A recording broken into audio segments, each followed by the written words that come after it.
से एक पुल को पार करना था।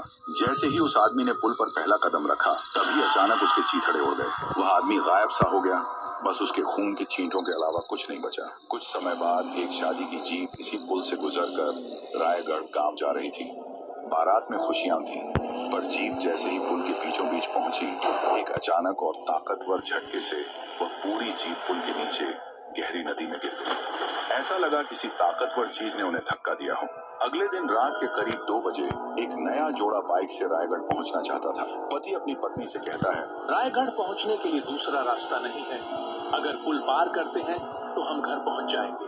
पत्नी डरते हुए कह रही थी, नहीं, मुझे डर लग रहा है। पर फिर भी पति ने उस भूतिया पुल के ऊपर अपनी बाइक मोड़ ली और रायगढ़ जाने लगे। तभी अचानक जोर जोर से बिजलियां कड़कने लगी। पति ने वहीं बाइक रोक दी और उनके सामने आई एक चुड़ैल। उसका सफेद मुंह और काली आंखें थीं। उस चुड़ैल ने पति को गुस्से से कहा, तुम्हारी हिम्मत कैसे हुई इस ब्रिज पर आने की? अब तुम कभी लौट नहीं पाओगे। और हंसने लगी। पति ने हिचकिचाते हुए कहा, कौन है तू? चली जा यहाँ से। मैं कह रहा हूँ। चुड़ैल एकदम से गायब हो गई और फिर जोर जोर से हंसने की आवाज आने लगी। पति पीछे मुड़ा तो वहीं पीछे वही चुड़ैल डरावनी हंसी के साथ हंस रही थी। और तभी एकदम से उस चुड़ैल ने उनकी छाती पर खंजर घुसा डाला। दोनों वहीं पर मर गए और फिर चुड़ैल फिर से हंसने लगी। उसकी तेज आवाज के साथ चुभने वाली हंसी पूरे ब्रिज में गूंजने लगी। पूरा ब्रिज हिलने लगा। इस शापित ब्रिज के उस पार था एक बसा हुआ छोटा सा गांव। ये रायगढ़ गांव। गांव शहर से थोड़ा दूर था। इस गांव तक पहुंचने के लिए बहुत रुपए खर्च करके पत्थर का पुल बनवाया गया, बड़ी मेहनत से।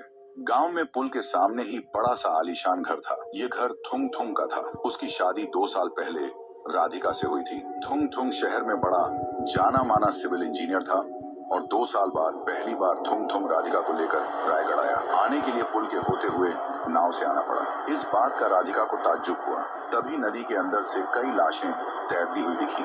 राधिका यह देख दंग रह गई। नाव चलाने वाले ने बताया, जरूर उन्होंने उस भूतिया पुल से जाने की कोशिश की होगी साहब, और उस पुल वाली चुड़ैल ने इनको मार डाला होगा। यह सुनकर राधिका और ज्यादा डर गई। इस गांव में आते ही दोनों घर के अंदर सो गए, पर रात भर राधिका सो नहीं पाई। नींद में भी उसे वह तैरती हुई लाशें बार बार सताती रहीं।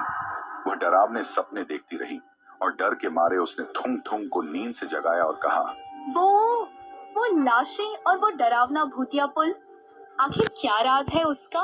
और वो नाव चलाने वाला क्या कह रहा था?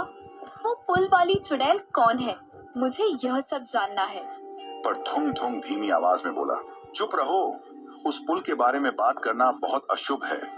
उसके नाम तक को जुबान पर मत